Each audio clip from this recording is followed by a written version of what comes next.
Top PC Gamer, ça faisait longtemps, et c'est maintenant. Salut tout le monde, c'est Flo, et j'espère que vous avez la forme. Donc ça fait très longtemps que j'ai pas fait une vidéo top PC Gamer, donc top config ici. Je crois que ça fait au moins 3 mois, les prix sont stables, donc il faut vraiment en profiter. Donc n'hésitez pas à regarder le timecode, il y a pas mal de configurations, donc en tout il y a 5 PC différents. Il y a des variantes Intel et AMD, je vais faire un PC 700 €, donc 700, 750 €, environ 1000 €, 1200, 1250 €, et la grosse configuration 1800 €. Donc il y en a pour tous les budgets, et on terminera pour une petite configuration multimédia bureautique 350, 400 €. Donc bien sûr je mettrai tous les liens des configs en description, je mettrai également la licence Windows qui va bien pour ceux qui veulent, environ 10 €, et également les cartes PCI Express Wi-Fi, donc celles que je conseille souvent c'est TP-Link. Donc tout en description. N'hésitez pas à regarder le timecode pour passer ce qui vous intéresse, parce que je vais tout de suite répondre à la question qui se pose régulièrement, surtout en ce moment, est-ce qu'il faut acheter une configuration maintenant? Donc première chose qu'on va voir tout de suite, c'est que j'ai fait un sondage sur Twitter déjà pour ceux qui veulent acheter une nouvelle carte graphique. Vous attendez notamment RTX 4000, RX 7000 ou rien pour le moment. La majorité, on va dire une personne sur deux, donc c'est un petit échantillon, ne veulent pas changer actuellement de carte graphique. Et donc on voit que majoritairement ceux qui veulent changer ce sera du Nvidia RTX, du grand classique. Autre question, vous attendez pour le processeur, les Ryzen série 7000, les Intel de 13e génération, et encore une personne sur deux ne va pas changer. C'est vrai que beaucoup ont changé de composants ou de configuration, on va dire 2020-2021. Donc moi pour la prochaine génération, je mise plus, après je peux peut-être me tromper, sur les Intel de 13e génération qui seront plus intéressants. Et sur les cartes graphiques, j'hésite encore un petit peu, mais je pense que peut-être AMD peut taper un grand coup, surtout au niveau du prix. Donc ça c'est la première chose. Deuxième chose, on va parler des sorties qui arrivent cette année. Pour tout ce qui est carte graphique, déjà ce sera uniquement en fin d'année, ce sera plutôt le haut de gamme. Donc c'est-à-dire les RX 7000 haut de gamme, les RTX 4000 haut de gamme. Donc c'est vraiment du haut de gamme qu'on attend. On va parler après des prix et disponibilité, mais déjà si vous voulez une configuration entrée de gamme, pas de souci aujourd'hui. Donc cette année, n'attendez surtout pas d'avoir des configurations au bon rapport qualité-prix avec des nouveautés. Concernant les processeurs, les AMD Ryzen 7000 approchent vraiment très rapidement, ils seront vite dévoilés. Les cartes mères qui vont sortir en premier, ce seront les chipsets X670, mais au niveau du prix, ça va piquer. Pourquoi? En plus de ça, la plateforme sera DDR5. Donc déjà, chipset haut de gamme, processeur, ce sera toujours plus cher vu que c'est une nouveauté, ils seront plus performants. Donc la plateforme à la sortie sera très chère. Donc ça a déjà fuité un petit peu les prix sur un site canadien. Donc au niveau de référence, ce sera du grand classique comme à la sortie, pas de 7800X, 7700X. Il y aura des processeurs 3DV cache à suivre qui sont plus performants en jeu. Donc ce qui fera en euros, le Ryzen 5 à 323 €, le Ryzen 7 467 €, le Ryzen 9 7900X 600 € presque, et le haut de gamme 870 €. Donc c'est très cher. En plus de ça, les cartes mères seront très chères. Moi, je mise rien en dessous de 300 € pour les cartes mères en X670. La série B devrait arriver plus tard dans l'année, donc B650. Donc on voit déjà des prix sur des cartes mères MSI, 400 €, 600 €. Moi, j'attends personnellement rien en dessous de 300. Un peu plus tard dans l'année vont arriver les Intel de 13e génération. Déjà, les 12e sont très bien. Les Ryzen série 5000 également sont très bien actuellement. Donc là, la différence par rapport à AMD, c'est qu'il y a une évolution au niveau du nombre de cœurs, surtout les cœurs efficients. Notamment le 12600K, qui est aujourd'hui un processeur 10 cœurs 16 threads, sera un processeur 14 cœurs 20 threads, donc avec plus de cœurs efficients. Pareil pour le i7, pareil pour le i9, donc ils auront plus de threads, et donc je pense qu'ils vont prendre le dessus sur AMD, surtout au niveau du multithreading, et comme on voit aussi au niveau de la fréquence, il y a un cap supérieur. Donc par contre, ceux-là, les Intel de 13e génération devraient arriver plus tard, suivant ici 3D Center, comme on voit. Tout ce qui est Zen 4, ce sera annoncé le 29 août, normalement en théorie, pour une sortie le 27 septembre au lieu du 15. Pour les cartes graphiques AMD RX 7000, ce serait censé, on va dire, courant novembre, et je le rappelle uniquement le haut de gamme. Tout ce qui est Nvidia RTX 4000, ce serait censé en octobre, et je le rappelle également du haut de gamme. Les Intel Raptor Lake, donc Intel de 13e génération, ça va être annoncé fin septembre, donc ce sera pour l'automne avec une disponibilité en octobre. Donc voilà, pas mal de nouveautés arrivées. Comme je l'ai dit, pour moi le plus intéressant ça peut être du Intel parce que les cartes mères actuelles sont compatibles. Si vous avez un i3 sur une carte mère correcte en B660, vous pourrez la mettre à jour pour accueillir un Intel de 13e génération. Donc voilà, pour moi c'est intéressant. Donc à la question, est-ce qu'acheter une configuration entrée de gamme actuellement, il y a zéro souci. Acheter une config haut de gamme aujourd'hui également, pas de souci. On va voir un peu plus de détails au niveau du stock parce que tous les composants du moment sont largement assez puissants, que vous les jouez en 1080p, 1440p, 4K, donc les configurations qu'on va voir sont largement suffisantes, sauf si vous voulez vraiment du dernier cri, mais je vous conseille pour tout ce qui est nouveauté d'attendre plutôt l'année prochaine.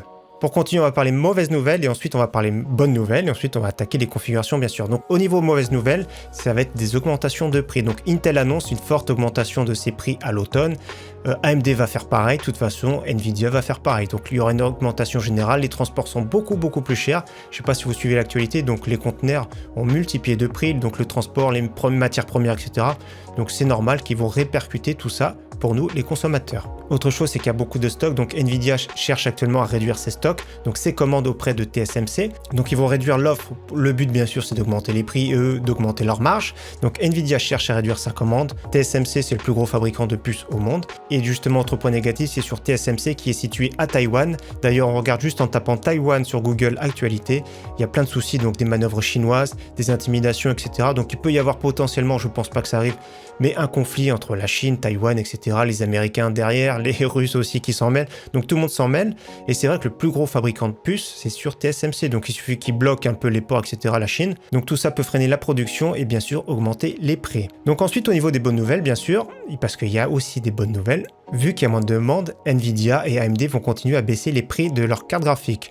Déjà, AMD a bien baissé, donc AMD a joué le jeu, il a baissé rapidement, on retrouve des très très bonnes cartes graphiques à bon prix. Nvidia a beaucoup plus de mal, surtout chez nous en France, il baisse plus vite, notamment aux États-Unis, en Allemagne, en Espagne, etc. Nous en France, ça a plus de mal. Donc Nvidia a du stock, va chercher à baisser tout doucement les prix. Je pense que d'ici septembre, octobre, il y aura des belles offres sur des RTX actuels. Et donc, comme on voit encore cette news, Nvidia va prendre des mesures agressives pour réduire les prix des RTX 3000. Et dernière bonne nouvelle, bien sûr, comme la demande est pas forte, vers une baisse historique des prix de la RAM et du SSD. Je pense que d'ici la fin de l'année, on trouvera des kits surtout de DDR4 à très très bon prix, du stockage NVMe à très bon prix et de la DDR5, le prix vont commencer à baisser parce que ça va se démocratiser sur les prochaines plateformes. Donc la DDR5, ce sera bien plutôt l'année prochaine. Donc il y a des bonnes nouvelles, il y a des mauvaises nouvelles. Donc se faire une configuration aujourd'hui, c'est possible et on voit ça tout de suite. Allez, c'est parti, on attaque sur la première configuration à 700 €, donc variante AMD Intel, vous inquiétez pas, je mettrai le Intel à suivre. Donc on part sur le Ryzen 5 3600, 119 €, très bon prix, revendeur Extra Digital, personnellement j'ai commandé 2 fois, certains se plaignent de la durée de livraison, moi c'était la première fois une semaine, la deuxième fois à peu près 15 jours. Donc Ryzen 5 3600 qui fait toujours le travail, 6 cœurs 12 threads, c'est pas le meilleur processeur, ça c'est clair, mais pour une configuration à 700 €, ça fait plaisir d'avoir un processeur, on va dire, polyvalent. On va rajouter, parce que c'est une version qui est pas boîte, il n'y a pas le ventilleur dedans, on va rajouter un petit ventilleur de chez Thermalright, un baisse de prix, super efficace, silencieux. Donc version adressable RGB, 27,90 €, c'est pas mal.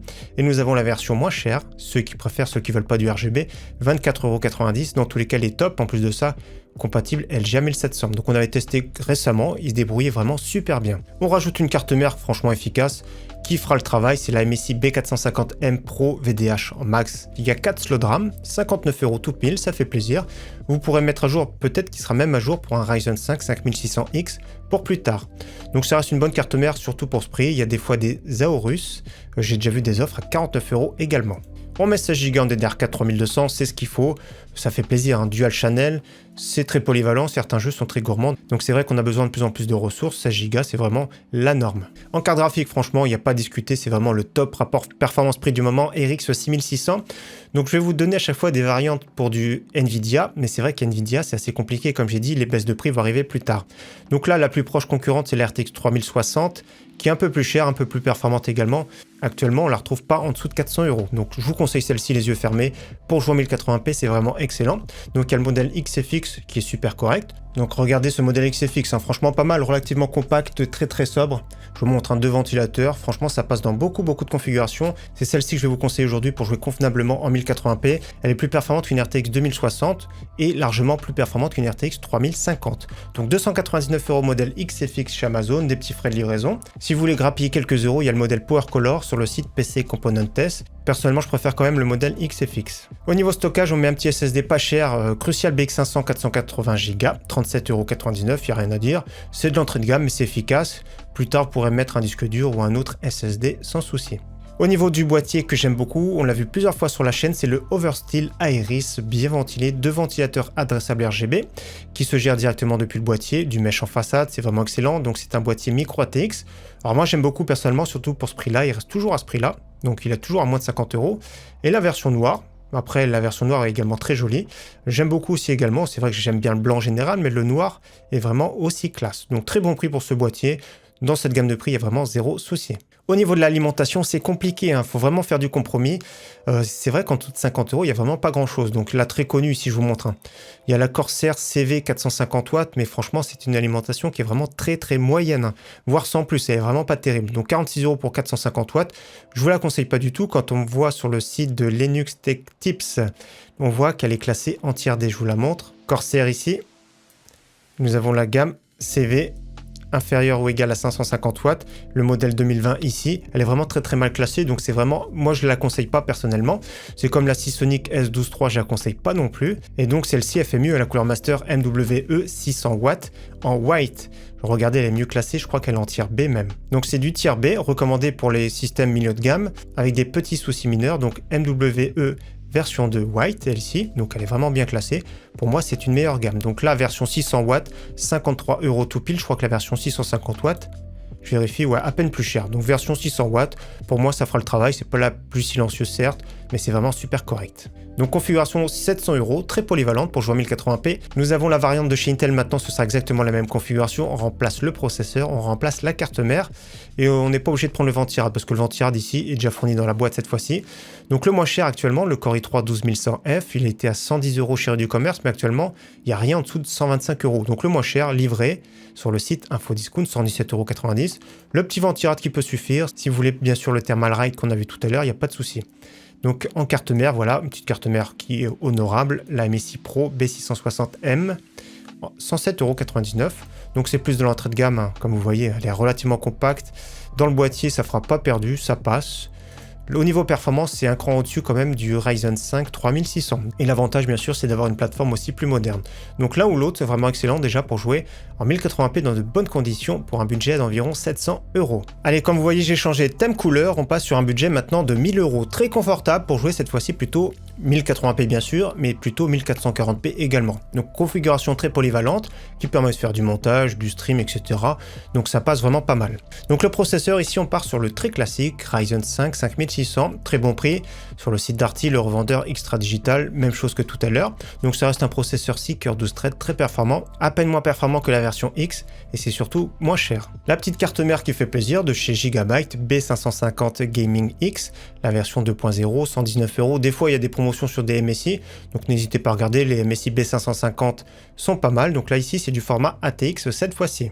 On va mettre 16 Go en DDR4 3733 en CL17, donc très performant ce kit, c'est bien synchronisé avec les Ryzen, c'est vraiment la fréquence idéale pour du AMD Ryzen 5000, donc 74,99 €, très bon prix, très beau look. On met un petit ventirad qui fait plaisir, vous avez la version également sans RGB, super efficace, silencieux, ça fait plaisir pour ce prix. En carte graphique, on part sur la RX 6700, c'est un modèle 10 Go. Alors pour le prix, c'est vraiment canon, on est sur le site PC Component Test, c'est la moins chère, hein, 389,90 €. J'avais testé, je remonterai d'ailleurs prochainement au PC, je pense dans les 900 000 € avec cette carte graphique, parce que j'aime beaucoup, elle est très performante pour jouer à 1080p, pour jouer à 1440p, elle se débrouille vraiment très bien. Au niveau rapport performance-prix, c'est vraiment le top du moment. Sa plus proche concurrente, elle est vraiment super proche, hein, c'est la RTX 3060 Ti, mais actuellement elle a plus de 500 €. Donc on attend la baisse de prix. Si vous avez des RTX 3060 Ti dans les 450 €, pourquoi pas? Parce qu'elle se débrouille un petit peu mieux, surtout au niveau du ray tracing bien sûr, et surtout ce qui demande la puissance de l'encodeur NVENC que d'NVIDIA, que ce soit du stream ou autre. Donc très belle carte graphique de chez Sapphire. Également, vous avez un prix un peu supérieur, à voir s'il y a des promotions chez Topacha à 410 €. Également, j'ai vu un modèle d'occasion, 377 € sur le site LDLC. Donc ça reste une valeur sûre, c'est le meilleur rapport performance-prix pour jouer en 1440p actuellement. Au niveau SSD, le petit Lexar qui fait plaisir, hein, pas mal au niveau des performances, hein.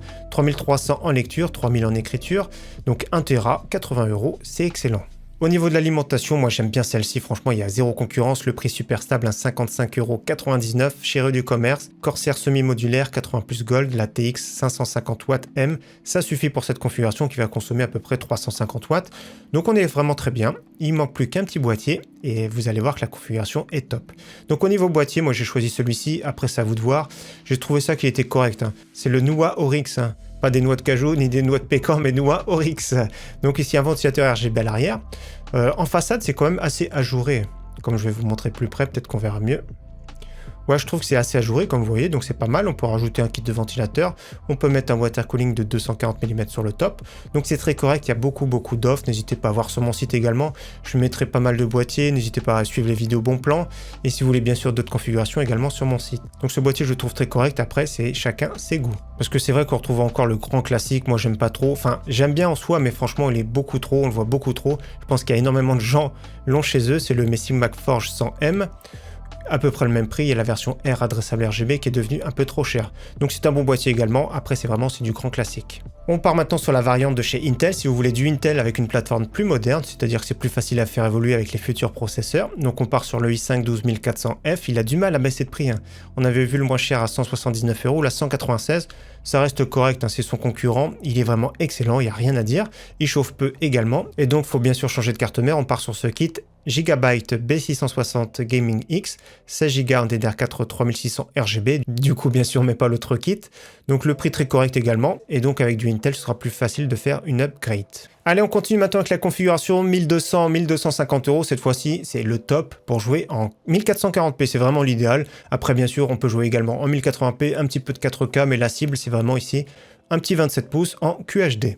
On part sur la base AMD, donc Ryzen 5 5600, toujours même punition, 180 €. La carte mère, on va garder la même, un Gigabyte B550 qui fera le travail. On va rajouter toujours le même kit de 16 Go en DDR4 3733, les latences sont faibles, donc les performances sont vraiment optimales. Cette fois-ci, on met un ventirad un peu plus musclé, qui sera plus silencieux également, parce que bien sûr, ça va moins chauffer. Toujours de chez Thermalright, double tour, moins de 40 €. Au niveau performance-prix, c'est vraiment le top. Au niveau de la carte graphique, là, on part sur la très belle RX 6750 XT. On avait monté un PC récemment justement avec cette carte graphique qui fait le travail, qui est plutôt silencieuse. Attention, c'est quand même un gros bébé. Donc sa concurrente la plus proche chez Nvidia, c'est l'RTX 3070, ce sera plus cher. Donc à peu près, il faut compter 600 € actuellement, 600, 620 € même. Donc dans tous les cas, celle-ci est vraiment très bien. La seule différence, c'est qu'au niveau de ray tracing, elle sera moins bien et de l'encodage également. Et donc au même prix, le modèle AMD Founders Edition, très joli également, 549 € sur le site Case King. On va mettre un petit SSD un chouïa plus performant, on va dire. Le très bon Western Digital Blue SN570, toujours 1 Tera, 91,90 €. On part sur un kit vraiment super intéressant, vous allez voir. Ici un kit que j'aime beaucoup sur le site Case King. Donc le Fantex Eclipse P400A en boîtier, 3 ventilateurs adressables RGB en façade, du mesh, du gros mesh, avec une excellente alimentation de chez Fantex 750 watts 80 plus Gold.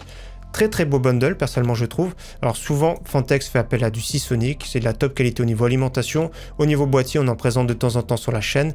Et franchement, c'est vraiment pas mal. Donc ce PC, environ 1200 €. Nous avons la variante de chez Intel. Même punition, le Core i5 12400F. En carte mère, avec la RAM ici pour 229 €. La Gigabyte B660. Le petit kit de 16 Go qui font plaisir. Au niveau performance, c'est à peu près très proche. L'avantage de chez Intel, c'est surtout l'upgrade. Et donc on termine maintenant avec une configuration très musclée, 1800 €, c'est un budget très confortable, je vous conseille pas trop de dépasser parce que c'est déjà largement suffisant pour la plupart des usages, que ce soit professionnel, que ce soit du jeu, etc. Donc là on part sur un très bon processeur, pour moi c'est une pépite, le 13e génération sera encore mieux je pense. Donc j'espère du moins, et ce serait à peu près normal on va dire, le Core i5 12600KF, 289,99 €. Son plus proche concurrent, on va voir tout de suite après, mais dans tous les cas, il est vraiment excellent partout, en jeu, en applicatif, etc. Au niveau de la carte mère, pour moi, ça suffit une B660. Pour 160 €, une B660 de qualité, je préfère plutôt qu'une mauvaise Z690. Donc là, l'overclocking, on s'en fiche un petit peu, les performances sont déjà assez hautes et la marge est vraiment plus faible actuellement. Donc la bonne carte mère, des bons étages d'alimentation, il y a de quoi faire une belle configuration. Plus tard, sans problème, on pourrait mettre par exemple un i7 de 13e génération. Au niveau de la RAM, un 16 Go en DDR4 3733, donc top performance également. Donc pour moi l'idéal c'était cette carte graphique à mettre, c'était la RX 6900 XT, 839 €. Si je trouve une offre équivalente, je mettrai en description. Pour moi c'était vraiment le top pour cette configuration. Actuellement pour un prix similaire, nous avons du Nvidia, donc RTX 3080 modèle 12 Go. Toujours pareil de chez Gigabyte, un très bon prix, très performante. Ça conviendra à la fois pour de l'applicatif, pour du streaming et également pour du jeu bien sûr en 4K. Au niveau SSD, maintenant on va mettre carrément du PCI Express 4.0, les débits sont plus importants. Le Crucial P5 Plus est à bon prix en ce moment, 110 €, version 1 Tera. Si vous avez besoin de plus de stockage, prenez carrément 2 Tera, voire un disque dur supplémentaire. Au niveau boîtier, très original, je ne sais pas si je vous l'ai déjà présenté, de la marque Intertech sur le site Alternate, 80 €. On va mettre des ventilateurs, water cooling, etc. Comme vous voyez, moi j'aime bien. Il est relativement compact, c'est format plutôt aquarium, on va dire. Du grand classique, j'ai vérifié la carte graphique rentre bien dedans. Moi j'aime bien personnellement, en plus de ça, format ATX pour l'alimentation. Je vérifie juste un truc, oui, carte graphique maximum 32,5 cm. Donc un boîtier qui peut paraître basique, mais une fois avec des ventilateurs RGB tout ça dedans, comme on va voir, ça peut être très joli. Déjà le water cooling, moi j'aime bien celui-ci, un water cooling de chez Asa. On l'avait présenté sur la chaîne, 77,90 €, compatible LGA 1700. Je vous montre ce que ça donne. Regardez, ça donnait ça, ça rendait vraiment super bien. Je le trouve vraiment très joli, bien fini. Et franchement, c'était un beau petit water cooling, c'était une bonne surprise, même au niveau performance, tout ça. Donc tant qu'à commander sur le site Alternet, j'ai voulu mettre ce water cooling et donc également un petit pack de 3 ventilateurs qui sont très jolis. Donc ici sur le boîtier on mettra le water cooling sur le top et les 3 ventilateurs, un à l'arrière et 2 sur le bas, ce sera vraiment super joli. Donc un pack pas très cher avec télécommande. J'avais acheté une version de cela avec 6 ventilateurs, c'était vraiment très bien. Relativement silencieux et très joli. Au niveau alimentation, 850 watts pour être tranquille, 750 watts ça peut faire l'affaire, mais pour 10 € de plus souvent, vaut mieux prendre une 850 watts. Donc très bonne Corsair, 80 plus Gold, full modulaire. Et donc la variante AMD, sans problème, vous mettez le Ryzen 7 5700X, le même prix que le Core i5. Au niveau performance, c'est vraiment très proche, sauf que celui-ci est un petit peu moins bien en jeu. Et au niveau de la carte mère, on peut mettre l'excellente MSI P550 Tomahawk sans souci, avec un très bon prix chez Rue du Commerce. Donc au niveau prix, c'est kiff à 1800 € pour les deux. Et donc maintenant on va terminer avec une configuration entre 350 et 400 € qui est top pour du multimédia, qui pourrait être mise à jour pour un PC gamer en rajoutant une carte graphique. Vous allez voir que c'est vraiment excellent. Donc on part sur une petite base sur le site Memory PC, 189 €. Le petit processeur qui fait plaisir, le Ryzen 5 4650G, donc il y a une partie graphique intégrée. Il y a la carte mère qui va avec. Donc une carte mère qui est ici de chez MSI, la A520MA Pro. Donc 189 € ce kit.